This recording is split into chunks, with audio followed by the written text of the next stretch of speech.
Ce n'est pas facile de ne s'inquiéter de rien. Ce n'est pas facile de prier pour tout. Ce n'est pas facile de remercier Dieu en toutes choses. Alors, où vais-je puiser l'énergie nécessaire pour faire ces choses qui réduisent le stress dans ma vie?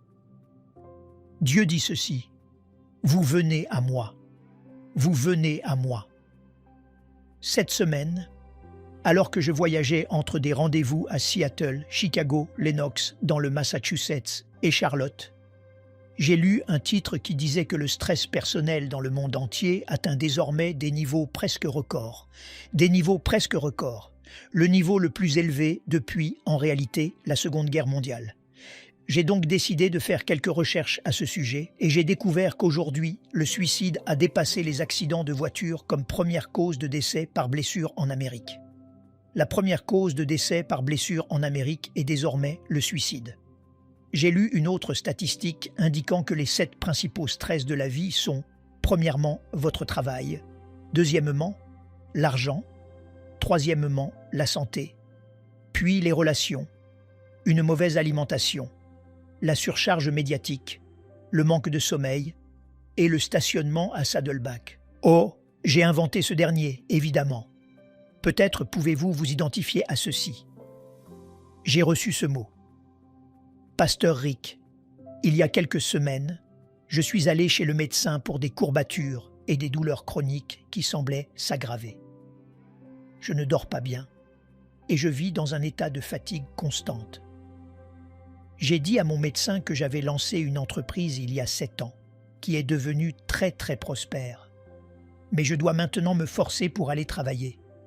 Je me sens dépassé, je me sens surchargé. Mon médecin m'a donc demandé de lister les stress dans ma vie, puis de réfléchir à des moyens possibles de réduire ces stress et enfin de rédiger un plan d'attaque. J'aimerais savoir ce que la Bible dit sur la gestion du stress. J'espère que vous êtes au service aujourd'hui, parce qu'aujourd'hui, nous allons examiner le texte classique de toute la Bible sur la façon de ne pas se laisser submerger par le stress.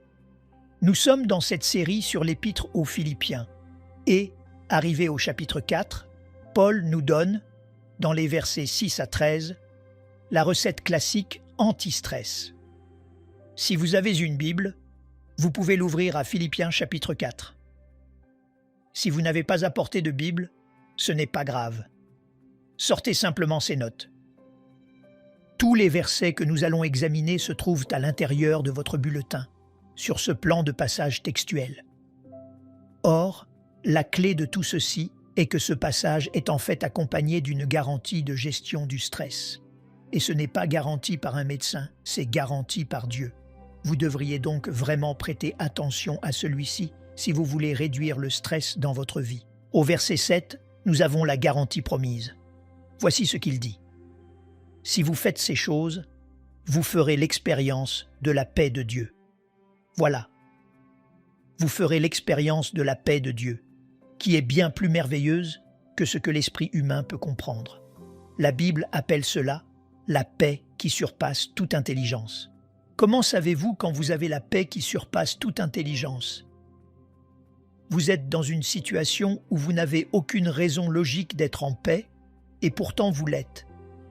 C'est cela, la paix qui surpasse toute intelligence. Quand vous êtes dans une situation de chaos total, d'effondrement total, de stress total, de tension totale, que tout va mal en même temps, et que pourtant vous êtes en paix intérieurement. C'est la paix qui surpasse toute intelligence. Dieu dit, « Je vous le garantis.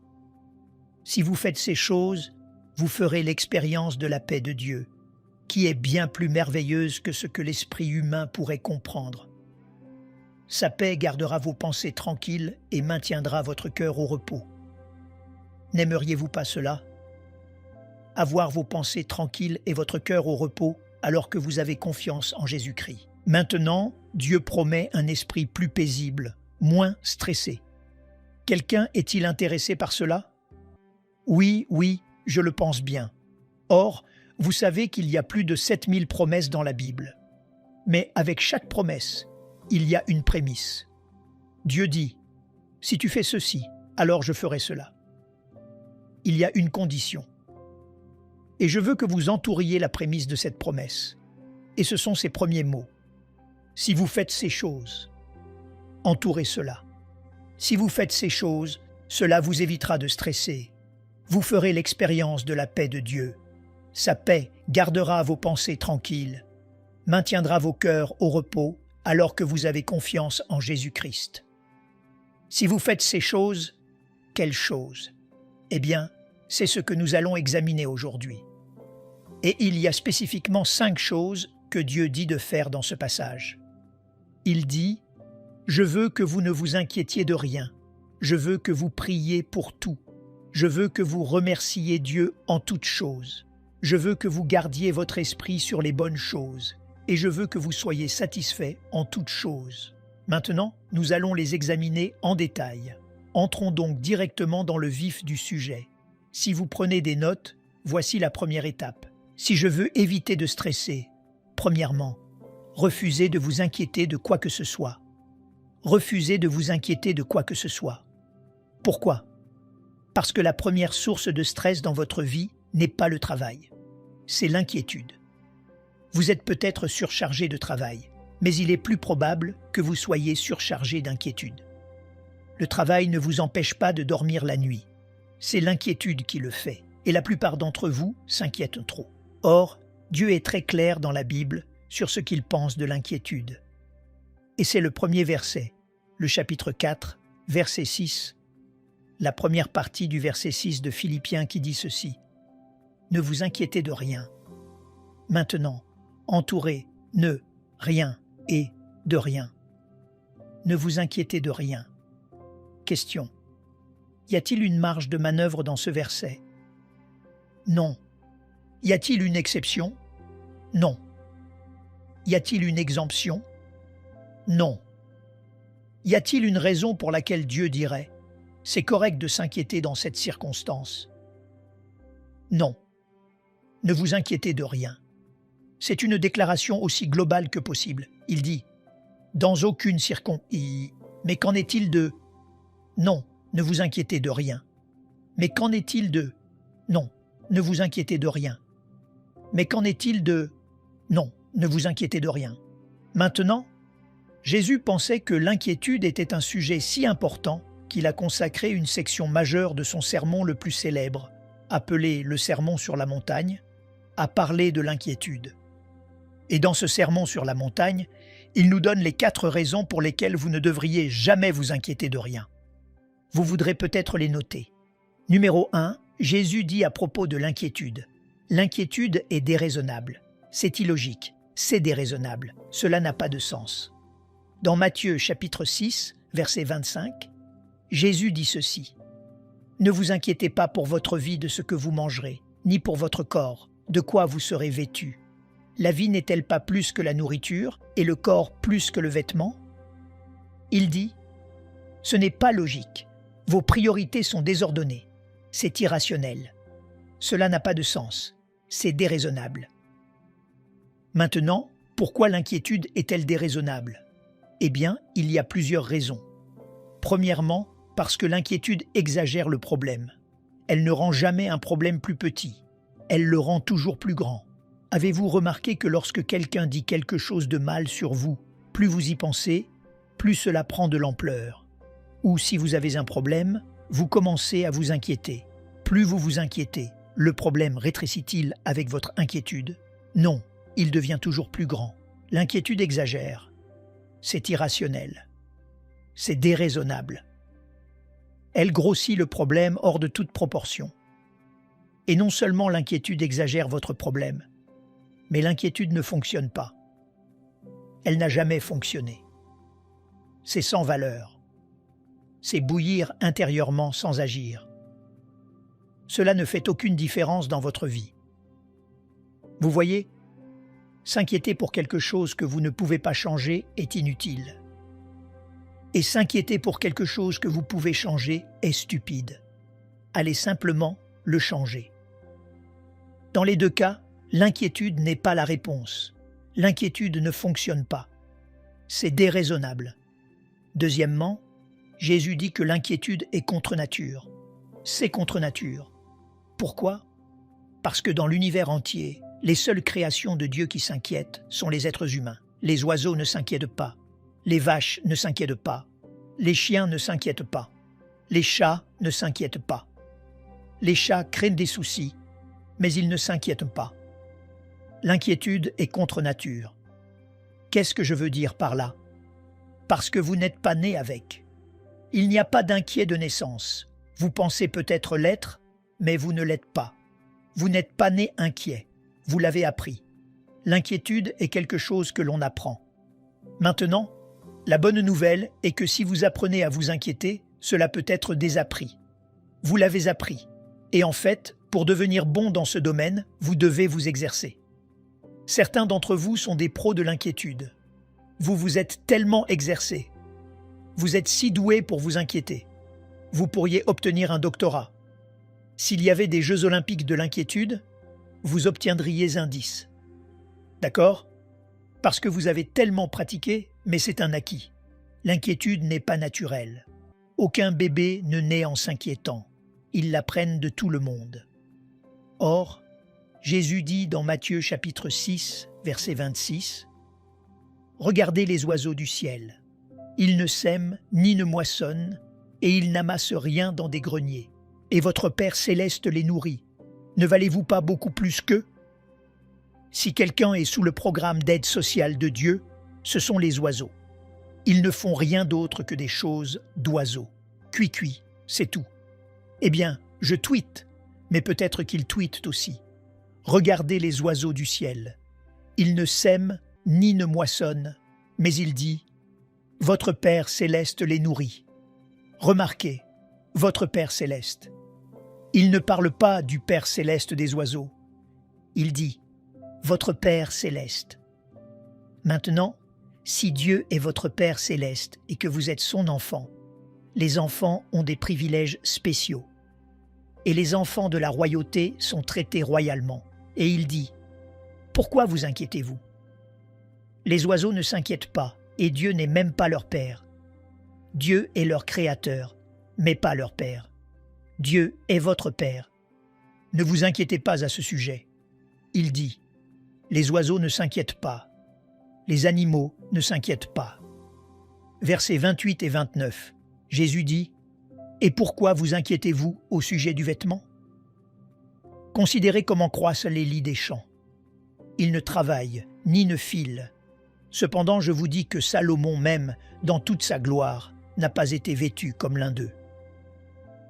Il dit, dans toute la création de Dieu et dans l'univers entier, seuls les êtres humains s'inquiètent. Les animaux ne s'inquiètent pas, les plantes ne s'inquiètent pas. Nous sommes la seule chose que Dieu a faite qui ne lui fait pas confiance. Il dit, l'inquiétude est contre nature. Dieu dit, vous avez de la valeur, plus de valeur que ces choses. Je prends soin d'elles. Au passage, puisque l'inquiétude est contre nature, elle est aussi malsaine. Votre corps n'a pas été conçu pour gérer l'inquiétude. Il n'a pas été conçu. Quand les gens disent « je me fais un sang d'encre » ou « je m'inquiète à en être malade », ils disent la vérité. Et les médecins disent que beaucoup de gens pourraient quitter les hôpitaux aujourd'hui s'ils savaient comment se débarrasser de la culpabilité, de la rancœur et de l'inquiétude. Car c'est ce qui y envoie la plupart des gens. Et voyez-vous, ce que je dis, c'est que ce n'est pas tant ce que vous mangez, c'est ce qui vous ronge. C'est ce qui vous ronge qui vous rend malade. C'est l'inquiétude dans votre vie. Ce n'est pas seulement contre nature, c'est malsain. Cela cause toutes sortes de problèmes de santé. Laissez-moi vous montrer quelques versets ici sur l'écran. La Bible dit ceci. Proverbe chapitre 12, verset 25. « L'inquiétude dans le cœur de l'homme là-bas. » Eh bien, vous connaissez celui-là. Et vous avez l'impression d'être tiré vers le bas par les soucis. Vous savez que le mot « inquiétude » en anglais, « worry », vient d'un vieux mot anglais qui signifie étrangler ou étouffer. C'est de là que vient l'inquiétude, étrangler ou étouffer. Et chaque fois que vous vous inquiétez, vous étranglez et étouffez la vie hors de votre vie. L'inquiétude dans le cœur de l'homme là-bas. Regardez l'opposé ici sur l'écran. Proverbe chapitre 14, verset 30 dit Un cœur calme est la vie du corps. Vous voulez être en meilleure santé? Vous devez arrêter de vous inquiéter. Ne vous inquiétez de rien. Pourquoi? C'est déraisonnable et c'est contre nature. La troisième chose que Jésus dit, c'est inutile. C'est inutile. L'inquiétude ne peut pas vous faire grandir d'un centimètre. L'inquiétude ne peut pas vous raccourcir d'un centimètre. L'inquiétude ne peut pas enlever 10 centimètres à ma taille.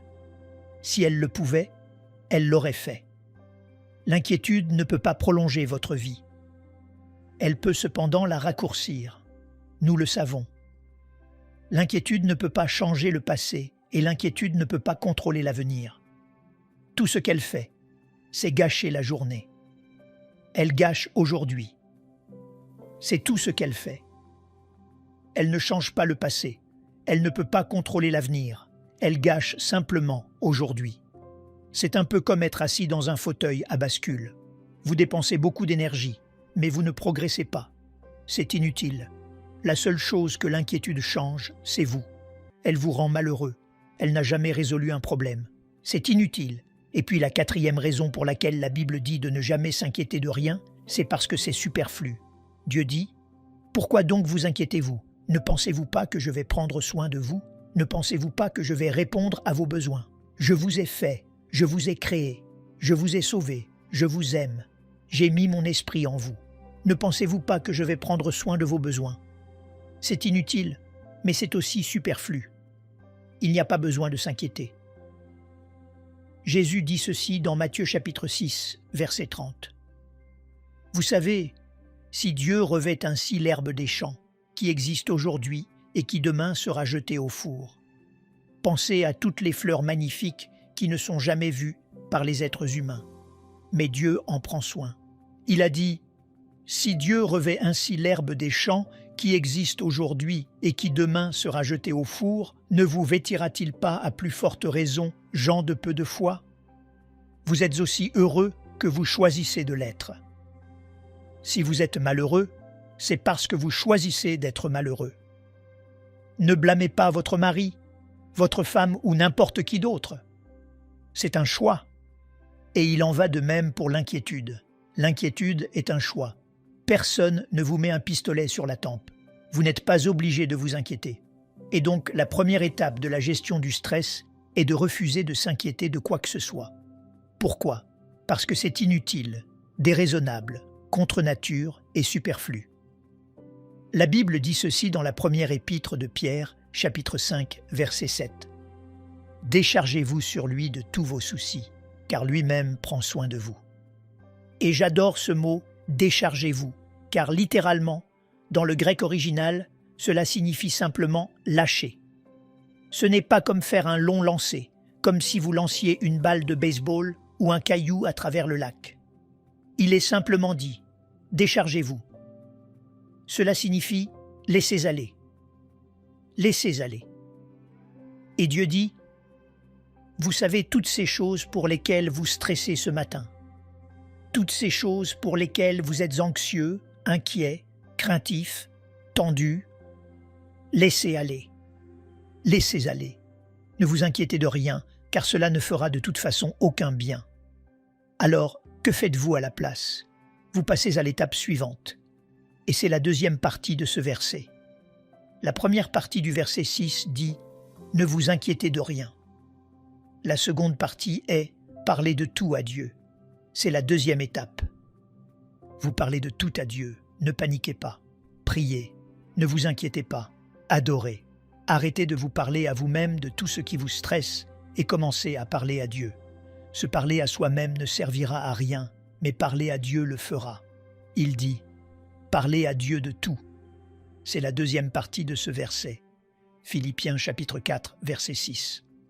Ne vous inquiétez de rien, mais en toute chose, faites connaître vos besoins à Dieu par des prières et des supplications. Vous savez, je me suis dit hier, si vous priez autant que vous vous inquiétez, vous auriez beaucoup moins de raisons de vous inquiéter. Et au passage, puisque Dieu a promis de prendre soin de vous, si cela ne vaut pas la peine de prier, cela ne vaut pas la peine de s'inquiéter. Il dit, parlez de tout à Dieu. Dieu connaît vos besoins dans vos prières. Vous savez, quand j'étais enfant, chaque fois que j'avais un besoin dans ma vie, j'allais en parler à mon père. je disais « Papa, j'ai besoin de ceci ». Et parfois, c'était quelque chose qui coûtait cher. C'était onéreux. Et je disais « Papa, j'ai besoin de ceci ». Je peux me souvenir distinctement que pas une seule fois quand j'étais gamin, après avoir dit « Papa, papa, j'ai besoin de ceci », je ne me suis inquiété de savoir où mon père allait trouver l'argent. Pas une seule fois, car ce n'était pas mon travail. C'est le travail de mon père de trouver d'où viendra l'argent. Mon travail en tant qu'enfant était simplement de demander. Ce n'est pas votre travail de deviner comment Dieu va s'y prendre. Votre travail est de demander à votre Père céleste « Père, j'ai besoin de cette aide ». Voyez-vous, quand vous vous inquiétez au lieu de demander, vous agissez comme un athée. L'inquiétude est un athéisme pratique. C'est ce que c'est. C'est agir comme si je n'avais pas de Père céleste dans ma vie. C'est agir comme si Dieu n'existait pas. C'est agir comme si j'étais un orphelin spirituel. L'inquiétude est un athéisme pratique.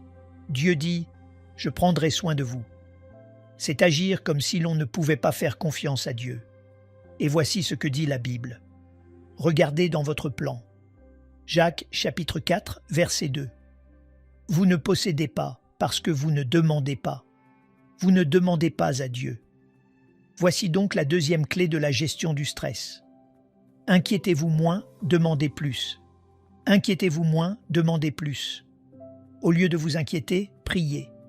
Ne vous inquiétez de rien, priez pour tout. Vous direz, « Eh bien, je ne veux pas déranger Dieu avec cette toute petite chose minuscule. » Il n'y a rien de minuscule pour Dieu. Chaque problème de votre vie est minuscule pour Dieu. Il n'y a pas de grands problèmes dans votre vie. Il n'y a pas de petits problèmes dans votre vie parce qu'ils sont tous minuscules pour Dieu. Maintenant, voici ce que la Bible dit dans Romains chapitre 8, verset 32.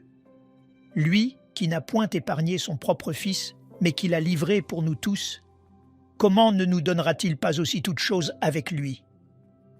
Que dit-il ici? Suivez la logique. Votre plus gros problème est d'entrer au ciel parce que le ciel est parfait, et vous ne l'êtes pas, et moi non plus. J'ai cessé d'être parfait dès le 3e souffle, et donc Dieu a proposé le plan B. Il est venu sur terre sous forme humaine, et il a dit « Je vivrai une vie parfaite, je mourrai pour vous, et vous pourrez entrer au ciel avec mon billet. C'est la grâce. Je ne la travaille pas, je ne la gagne pas, je ne la mérite pas, je ne l'achète pas. C'est juste la grâce. » Je vous disais la semaine dernière que l'un de mes mentors était Peter Drucker, et j'ai demandé à Peter un jour « Peter, à quel moment as-tu franchi le pas et accepté une relation avec Jésus ?» Il a dit « Tu sais, Rick, le jour où j'ai compris la grâce pour la première fois, j'ai réalisé que je n'aurais jamais de meilleure offre. Il n'y avait aucun moyen pour moi d'entrer au ciel grâce à ma bonté. Je ne suis pas assez bon. » Il est dit « S'il n'a point épargné son propre Fils, mais qu'il l'a livré pour nous tous, comment ne nous donnera-t-il pas aussi toutes choses? Si Dieu a résolu mon plus gros problème, tout le reste est petit par comparaison. Si Dieu vous a assez aimé pour mourir pour vos péchés, ne pensez-vous pas qu'il vous aime assez pour vous aider avec vos finances? Ne pensez-vous pas qu'il vous aime assez pour vous aider avec votre santé, vos relations, une décision de carrière, la conclusion d'une affaire, une vente? Oui, il n'y a aucun domaine de votre vie qui n'intéresse pas Dieu. La Bible dit que même les cheveux de votre tête sont tous comptés. Maintenant, pour certains d'entre nous, ce n'est pas trop difficile. Mais Dieu connaît chaque cheveu de votre tête, et même ceux que vous avez laissés dans le lavabo ce matin. C'est à ce point détaillé. Je ne sais même pas combien de cheveux j'ai sur la tête, mais Dieu le sait. Dieu dit « Je prendrai soin de vous et je prendrai soin de toute votre vie. » Ainsi, l'une des choses les plus stupides que vous puissiez dire est « Dieu, je m'occupe de ça. » Vraiment? Alors qu'il a proposé de s'occuper de chaque domaine de votre vie, dire « Dieu, je m'occupe de ça. » Pourquoi? Vous voulez réduire le stress dans votre vie. Ne vous inquiétez de rien et priez pour tout. Numéro 3. La troisième chose qu'il nous dit de faire est de remercier Dieu en toutes choses. Remercier Dieu en toutes choses. Attention, il n'est pas dit de remercier Dieu pour toutes choses, car il y a beaucoup de choses pour lesquelles vous ne devriez pas être reconnaissant. Il y a de la douleur dans le monde. Il y a du mal dans le monde. Si quelqu'un attrape un cancer, vous n'avez pas à remercier Dieu pour le cancer. Si quelqu'un meurt, vous n'avez pas à remercier Dieu pour sa mort. Mais il est dit « En toute chose, rendez grâce », ce qui signifie que même dans les mauvais moments, je peux trouver quelque chose de bon. Maintenant, voici la troisième partie de ce verset. Philippiens chapitre 4, verset 6, il dit « Vous savez, ne vous inquiétez de rien. » Et puis il dit « Quand vous demandez à Dieu ce dont vous avez besoin, remerciez-le aussi. » Entourez cela. Remerciez-le pour tout ce qu'il a fait. Demandez toujours avec un cœur reconnaissant, comme le disent certaines versions. Vous ne pouvez pas être heureux et ingrat en même temps. Les gens heureux sont des gens reconnaissants. Les gens malheureux sont des gens ingrats. Étude après étude, il a été démontré que l'émotion la plus saine connue des êtres humains est l'attitude de gratitude. Et plus vous cultivez la gratitude dans votre vie, plus vous serez heureux et en meilleure santé. Et en fait, les études montrent que le fait d'avoir une attitude de gratitude augmente réellement vos défenses immunitaires. Et être ingrat et rancunier abaisse en fait votre immunité face aux autres épreuves de la vie. Nous savons que la gratitude est l'un des remèdes à la dépression parce qu'elle détourne mes yeux de moi-même pour les porter sur les autres. Au lieu de regarder ce que je n'ai pas, je regarde ce que j'ai. C'est un anti-stress. Cela déplace l'attention loin de moi. Les gens ingrats sont des gens malheureux. Il dit « Quand vous demandez à Dieu, ne vous contentez pas de demander, mais remerciez-le aussi. Demandez toujours avec un cœur reconnaissant. » Or, le fait est que je peux toujours trouver une raison d'être reconnaissant. Nous en avons parlé sur la couverture du dernier livre de Kay sur le choix de la joie. Il y a une paire de rails de chemin de fer et c'est représentatif de la vie. Dans votre vie, vous avez toujours deux rails en même temps. Un rail représente les bonnes choses qui se produisent dans votre vie et l'autre rail représente les mauvaises choses qui se produisent. Autrefois, je pensais que la vie était une série de collines et de vallées, de sommets et de moments bas. Et vous savez que vous aviez tous ces bons moments, puis tous ces mauvais moments. Mais ce n'est pas vraiment vrai. Le fait est que vous avez les deux en même temps tout au long de votre vie. En d'autres termes, il n'y a aucun moment dans votre vie où tout est bon et où il n'y a rien de mauvais. Et il n'y a aucun moment où tout est mauvais et où il n'y a rien de bon. Peu importe à quel point les choses vont bien dans votre vie, il y a toujours quelque chose sur lequel vous devez travailler. Et peu importe à quel point les choses vont mal dans votre vie, il y a toujours quelque chose pour lequel vous pouvez être reconnaissant. Soyez reconnaissant. Et donc, je peux toujours trouver quelque chose et c'est la troisième étape pour la réduction du stress. Soyez reconnaissants et remerciez Dieu en toutes choses. C'est exactement ce que dit la Bible. La première épître aux Thessaloniciens, chapitre 5, verset 18, dit ceci. « En toutes choses, entourez cela. » Il n'est pas dit dans la plupart des choses, il est dit en toutes choses. Pas pour tout, mais en toutes choses, rendez grâce, car c'est à votre égard la volonté de Dieu en Jésus-Christ. Vous savez, les gens me demandent tout le temps « Rick, j'essaie juste de comprendre ce que Dieu veut que je fasse de ma vie. Quelle est la volonté de Dieu pour ma vie? Elle est là, juste là. C'est la volonté de Dieu pour vous. Et avant que Dieu ne vous montre l'étape 2, vous devez franchir l'étape 1. Dieu a effectivement une volonté et un plan pour votre mariage, votre carrière, votre éducation et tout le reste. Mais avant d'en arriver à ces spécificités, Dieu dit « Travaillons sur le général. La première chose est que je veux que vous appreniez à être reconnaissant dans chaque situation. C'est la volonté de Dieu pour vous. » Numéro 4. La quatrième étape se trouve dans les versets suivants, et c'est celle-ci. « Si je veux réduire le stress dans ma vie, je ne m'inquiète de rien. Je prie pour tout. Je remercie Dieu en toutes choses. Et numéro 4, je pense aux bonnes choses. Je pense aux bonnes choses. » Or, c'est extrêmement important car le stress et votre combat contre le stress dans votre vie, cette guerre, cette bataille, se déroule entre vos deux oreilles. Le stress n'est pas là-bas, il est ici, il est à l'intérieur, il est entre vos oreilles. La bataille est dans votre cerveau. c'est dans votre vie de pensée, c'est dans votre esprit. Et votre guerre contre le stress se gagne ou se perd dans votre esprit. Et ce dont vous remplissez votre esprit déterminera le niveau de stress dans votre vie. Si vous voulez la paix de l'esprit, écoutez bien, si vous voulez la paix de l'esprit, vous allez devoir commencer à contrôler ce que vous y laissez entrer. La plupart des gens, leur esprit est comme une autoroute. N'importe quoi peut y circuler. Et ils remplissent leur esprit de poison, de déchets et de toutes sortes de choses. Et vous savez, l'esprit est comme un ordinateur. C'est ordures à l'entrée, ordures à la sortie. Tout ce que vous mettez dans votre esprit va ressortir dans votre vie. Et donc ils vont voir des films qu'ils ne devraient pas voir. Ils regardent des émissions qu'ils ne devraient pas regarder. Ils lisent des romans qu'ils ne devraient pas. Et ils écoutent des commérages qu'ils ne devraient pas écouter. Et ils laissent simplement n'importe quoi entrer dans leur esprit.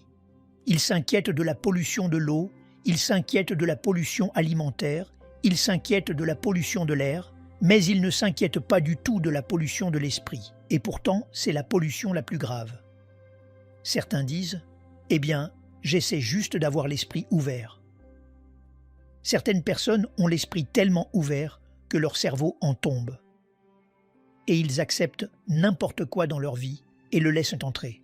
Maintenant, voici ce que dit la Bible. Philippiens, chapitre 4, verset 8. « Au reste, frères, que tout ce qui est vrai, tout ce qui est honorable, tout ce qui est juste, tout ce qui est pur, tout ce qui est aimable, tout ce qui mérite l'approbation, ce qui est vertueux et digne de louange, soit l'objet de vos pensées. » Remarquez, la Bible nous donne 8 tests pour savoir si nous devrions laisser entrer quelque chose dans notre esprit ou non. Elle dit « Si vous voulez réduire le stress, vous allez devoir changer ce à quoi vous pensez et contrôler ce que vous laissez entrer dans votre esprit. » Et les 8 tests sont « Avant d'écouter, de regarder, de parler, de dire ou d'entendre ceci, je devrais me demander « Est-ce vrai? Est-ce honorable? Est-ce juste? Est-ce pur? Est-ce aimable? Est-ce que cela mérite l'approbation? Est-ce vertueux? Est-ce digne de louange? Est-ce que cela ressemble à ce qu'on voit à la télévision? Non. Non. Et la télévision devient de pire en pire.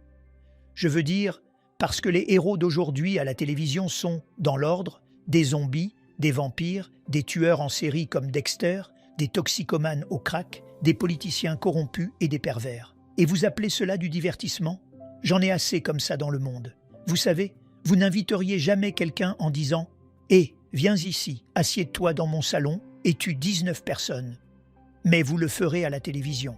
Ici, il est dit « Pensez aux choses qui sont bonnes, pures et justes. » Laissez-moi vous donner un verset à noter. Proverbe chapitre 14, verset 9. Ce n'est pas dans votre plan. Proverbe chapitre 14, verset 9. C'est ici, sur l'écran. Il dit ceci. Les insensés se font un jeu du péché. C'est insensé, c'est stupide. Or, quand vous pensez à ces choses vraies, honorables, justes, pures, aimables, approuvées, vertueux, dignes, vous savez ce que c'est. C'est une image de Dieu.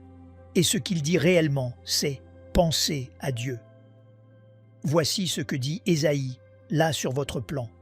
À celui qui est ferme dans ses sentiments, tu assures la paix, parce qu'il se confie en toi. N'aimeriez-vous pas vivre dans une paix parfaite? N'aimeriez-vous pas être moins stressé? Tu assures la paix à tous ceux qui se confient en toi, dont les pensées sont fixées sur toi. Si vous fixez vos pensées sur Dieu, il dit « Je vous garderai dans une paix parfaite. » Vous voyez, ce à quoi vous pensez va déterminer à quel point vous êtes stressé et inquiet. Vous savez, je vous ai raconté l'histoire de Corrie ten Boom. Corrie ten Boom était une jeune femme chrétienne hollandaise pendant la Seconde Guerre mondiale. Sa famille, les ten Boom, son père était horloger. Et ils vivaient à Amsterdam pendant la Seconde Guerre mondiale. Et ils ont vécu une histoire dont elle a fait un livre, et ils ont même fait un film sur sa vie intitulé « Le refuge », The Hiding Place. Pendant la Seconde Guerre mondiale, les ten Boom, cette famille chrétienne, ont accueilli des amis juifs et les ont cachés dans ce qu'on appelait le refuge, dans leur maison, pendant de nombreuses années, afin de les empêcher d'être capturés par les nazis et envoyés dans des camps d'extermination. Un jour, les nazis l'ont découvert et ont non seulement emmené les amis juifs, mais ont aussi emmené Corrie et sa famille. Ils ont été envoyés dans des camps de la mort en Pologne.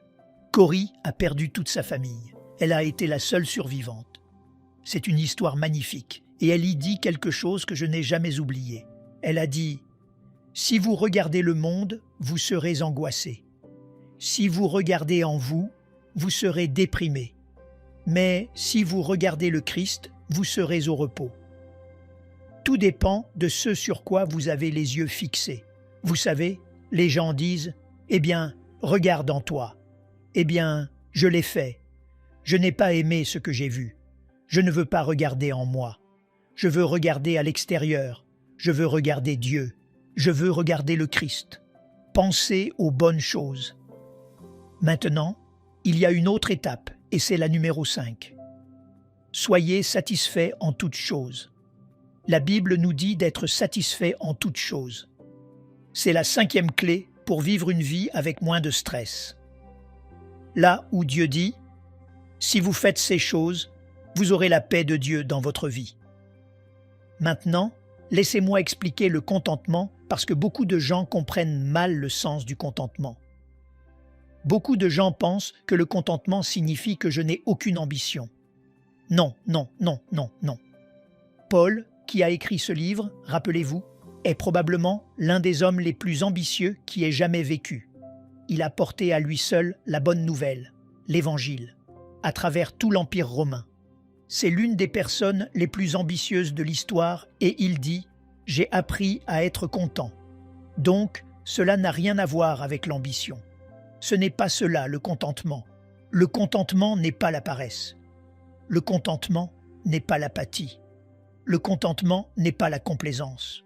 Le contentement n'est pas le fatalisme. Ce qui doit arriver arrivera, que sera sera. Le contentement n'est pas le manque d'ambition. Le contentement, voici ce que c'est. C'est profiter de ce que j'ai en ce moment plutôt que d'attendre que quelque chose d'autre arrive pour être heureux. Est-ce que cela a du sens? C'est profiter de ce que j'ai. Cela ne signifie pas que je ne veux pas progresser. Cela ne signifie pas que je n'ai pas d'objectif. La Bible dit que vous devriez avoir des objectifs. Cela signifie que je n'attends pas que quelque chose arrive dans ma vie pour être heureux. Le contentement est le contraire de la convoitise. La convoitise, c'est penser. Quand ceci arrivera, alors je serai heureux. Quand ceci arrivera, alors je serai heureux. Et quand cela arrivera, alors je serai heureux. C'est le raisonnement du « quand, alors ». Le contentement est en fait une indépendance vis-à-vis des circonstances. Cela signifie que ma joie n'est pas liée à ce qui se passe dans ma vie en ce moment. Ma joie, mon bonheur, n'est pas basé sur mes péripéties. Ce n'est pas basé sur mes circonstances. Cela signifie que j'ai appris à apprécier tout ce que j'ai en ce moment et que je n'attends pas après quelque chose ou quelqu'un pour me rendre heureux.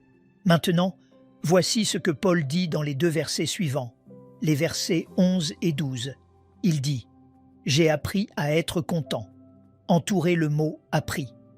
Le contentement n'est pas naturel. Je ne suis pas de nature contente. Vous n'êtes pas de nature contente. Vous devez l'apprendre. Tout comme vous devez désapprendre l'inquiétude et apprendre le bonheur, vous devez apprendre le contentement. C'est quelque chose pour lequel nous recevons une éducation. J'ai appris à être content dans l'état où je me trouve. Il dit « Je sais vivre dans l'humiliation et je sais vivre dans l'abondance ». Et dans le grec original ici, il dit « Je sais vivre dans la pauvreté et je sais vivre dans le luxe. Je connais les deux. » Il a dit « Je sais comment être heureux dans l'un ou l'autre, dans la pauvreté ou le luxe, dans le rien ou avec tout. J'ai appris le secret du contentement dans chaque situation, que je sois rassasié ou que j'ai faim, ou que je sois dans l'abondance ou dans la disette. » Or, il dit là, « J'ai appris à être content. » Comment apprendre le contentement? Laissez-moi vous donner 2 ou 3 moyens. Vous pourriez simplement les noter. Ils ne sont pas dans vos notes, alors notez-les. La première façon d'apprendre le contentement est celle-ci. Arrêtez de comparer. C'est tellement important parce que la source de tout mécontentement est la comparaison. Je me souviens, il y a de très nombreuses années, quand j'étais un petit garçon, je me suis levé le matin de Noël et mes parents m'avaient offert le cadeau de ma vie. Un vélo Stingray, d'accord, avec ses guidons papillons. Démarrez votre moteur. Une selle banane. Je pensais que c'était tellement cool et je pensais que j'étais tellement cool jusqu'à ce que je vois que mon voisin en avait un meilleur. Et mon bonheur s'est envolé. Or, la Bible nous dit encore et encore qu'il est stupide, idiot, insensé de se comparer à qui que ce soit d'autre. Pourquoi? 2 raisons. Premièrement, vous trouverez toujours quelqu'un qui fait un meilleur travail que vous et quelqu'un qui possède plus que vous, et vous allez vous décourager. Deuxièmement, vous trouverez toujours quelqu'un par rapport à qui vous faites un meilleur travail et par rapport à qui vous possédez plus, et vous allez vous remplir d'orgueil. Dans les 2 cas, vous êtes hors jeu. Dieu vous retire de la partie et vous restez sur la touche pour le reste du match. Le découragement et l'orgueil sont les 2 choses qui vous assomment dans la vie. Il dit donc, ne faites pas cela. Dieu dit, je t'ai appelé à être toi. Je t'ai fait pour être toi. Si tu n'es pas toi, qui sera toi? Quand tu arriveras au ciel, Dieu ne dira pas « Pourquoi n'étais-tu pas plus comme ta sœur ?» ou « Pourquoi n'étais-tu pas plus comme ta mère ?» ou ton père, ou Dieu va dire « Pourquoi n'as-tu pas été toi-même ?» Je t'ai fait pour être toi. La plupart d'entre nous commencent comme des originaux et finissent comme des copies carbone. Dieu ne fait jamais de copie de quoi que ce soit. Il n'y a pas 2 flocons de neige identiques. Il n'y a pas 2 êtres humains identiques. Vous avez une empreinte digitale unique, une empreinte palmaire, une empreinte vocale, une empreinte plantaire, une empreinte oculaire. Vous êtes unique. Même les vrais jumeaux ne sont pas vraiment identiques. Ils sont différents de millions de façons. Dieu ne fait jamais de répétition. L'homme fait des clones. Dieu ne fait jamais de clones. Quand Dieu vous a créé, il a brisé le moule. Dieu veut que vous soyez vous-même. Et si vous n'êtes pas vous-même, qui sera vous-même? Maintenant, si vous essayez d'être quelqu'un d'autre dans la vie, Dieu pourrait aussi bien vous tuer, car il n'a pas besoin de 2 exemplaires de cette personne. Il vous a créé pour être vous, et il veut que vous soyez vous. Et donc il dit, arrêtez de comparer.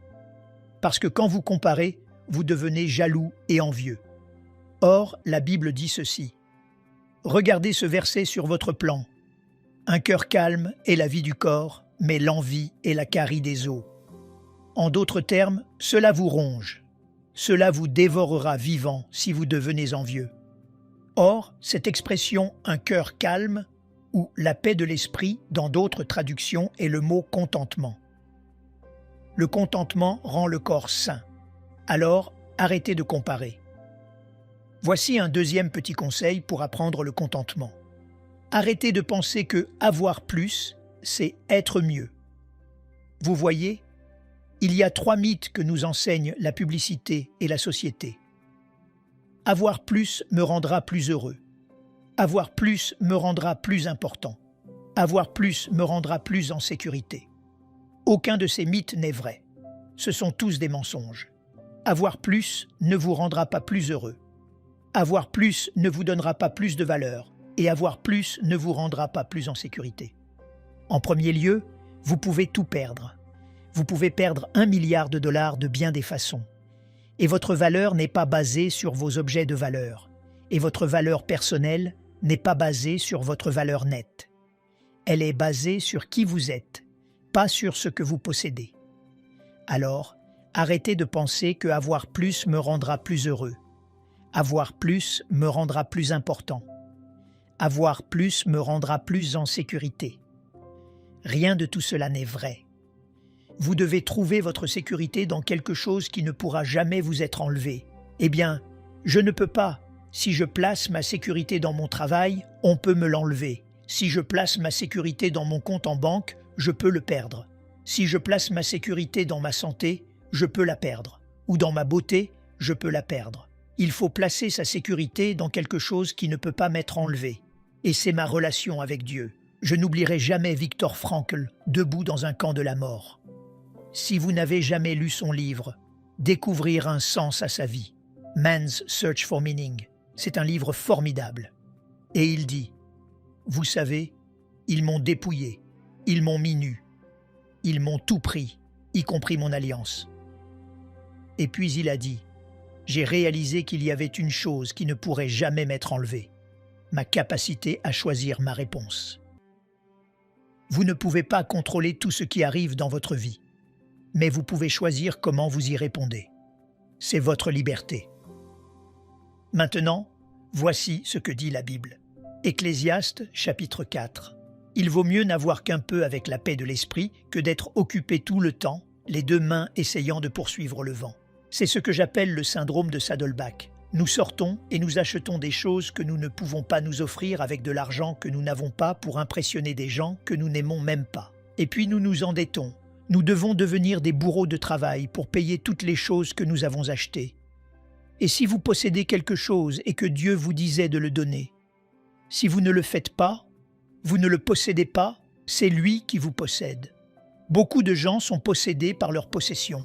Il n'y a rien de mal aux possessions, rien de mal du tout, sauf si vous en faites votre Dieu, et vous ne pouvez pas être possédé par vos possessions. Et il a dit, vous savez, si toute votre vie consiste à essayer de travailler plus dur pour payer des trucs, il dit que vous passez à côté de l'essentiel. Une troisième chose, et je finirai par là, c'est d'apprendre à admirer sans avoir à acquérir. J'ai personnellement trouvé cela amusant, apprendre à admirer sans avoir à acquérir. En d'autres termes, j'ai appris que je n'ai pas besoin de posséder une chose pour en profiter. Le fait est qu'avec la propriété est souvent source de douleur. Je veux dire, vous devez l'assurer, vous devez l'entretenir, vous devez l'entreposer, vous devez la transporter. Laissez-moi vous donner un exemple. Ma famille, mes enfants et mes petits-enfants, nous aimons faire du jet ski. Et nous aimons aller à Mission Bay à San Diego, particulièrement, pour en faire. Nous l'avons fait lors de plusieurs vacances. Nous allons faire du jet ski. Et parce que nous avons fait cela souvent en famille, j'ai souvent pensé, eh bien, je devrais peut-être aller acheter des jet skis. Et puis je me dis, pourquoi diable ferais-je cela? Je veux dire, alors je devrais les assurer. Ensuite, je devrais les entretenir. Ensuite, je devrais les stocker. Ensuite, je devrais les trimballer d'un endroit à l'autre. Vous savez, s'ils sont déjà là-bas, j'y vais et je les utilise. Je les loue pour 1 heure ou 2. Je vais vous faire une véritable confession. Je sais que cela va vous choquer. Je n'ai jamais passé une seule heure de ma vie à gratter des bernacles sur mon bateau, parce que je n'en possède pas. D'accord? J'utilise simplement le vôtre. D'accord? Vous avez un chalet à Aspen, je sauterai sur votre lit.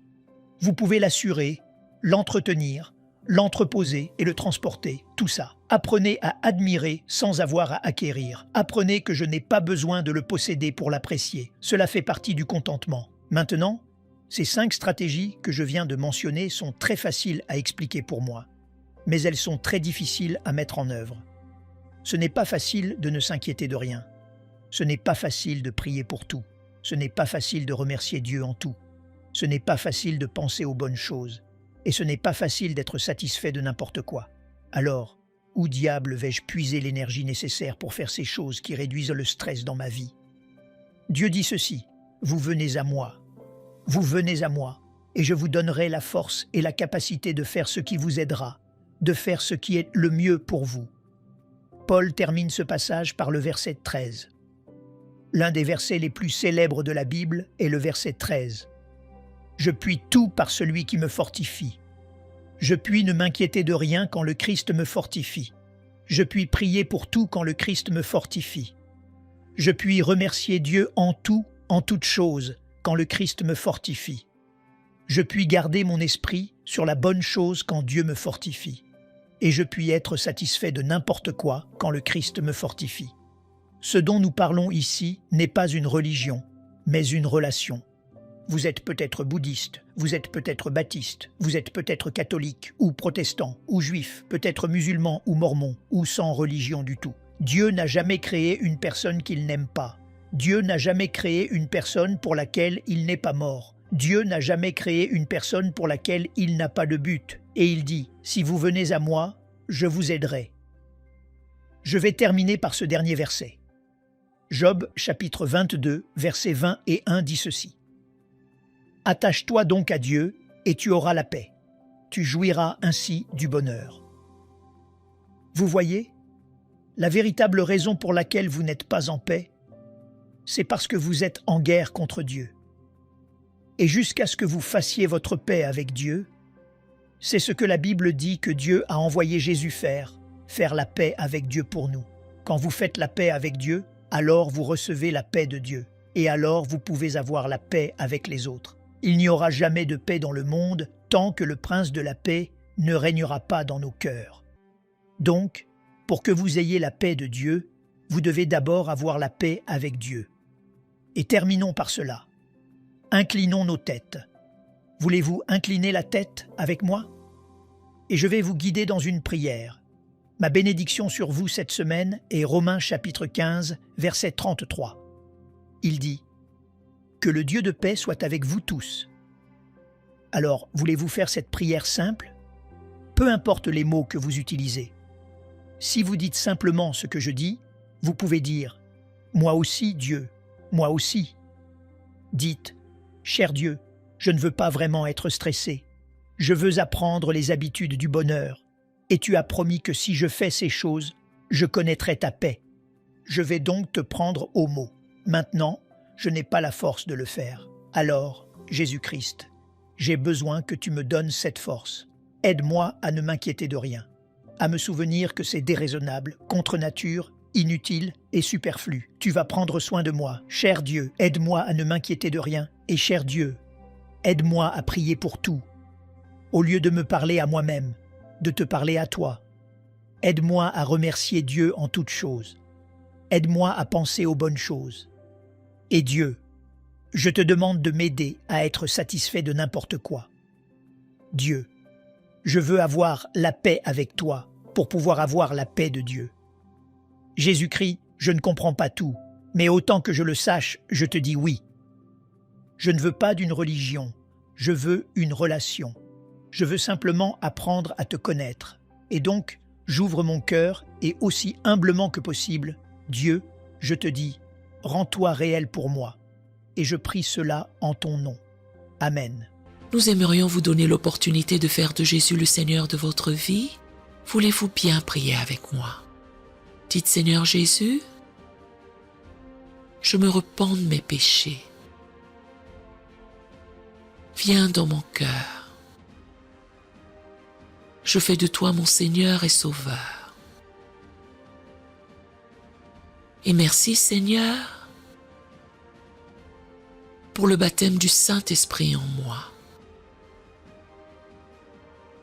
Dans le nom de Jésus. Par cette simple prière, nous croyons que le Saint-Esprit vous conduit sur le chemin de la nouvelle naissance. Allez dans une bonne église dont le fondement est la parole de Dieu, passez par les eaux du baptême et donnez à Dieu la première place. Nous espérons de tout cœur que ce message vous encouragera. Si vous connaissez quelqu'un qui puisse être encouragé, s'il vous plaît, envoyez-le lui pour nous aider à atteindre plus de gens et à propager l'Évangile. Édifions le corps de Christ ensemble. Appuyez sur la cloche des notifications et merci infiniment de nous soutenir en vous abonnant à notre chaîne. N'hésitez pas à laisser vos requêtes de prière dans la section des commentaires. Sachez que même si vous ne voyez pas de réponse à votre requête, que ce soit sur YouTube, email, Facebook ou sur Messenger, nous avons prié pour vous. Nous invitons humblement le corps de Christ à soutenir chaque requête en écrivant une prière dans la section commentaires. Tenez-vous ferme dans la foi avec nous pendant que nous prions. Que la grâce et la paix du Seigneur Jésus-Christ soient avec vous tous et qu'il vous bénisse merveilleusement.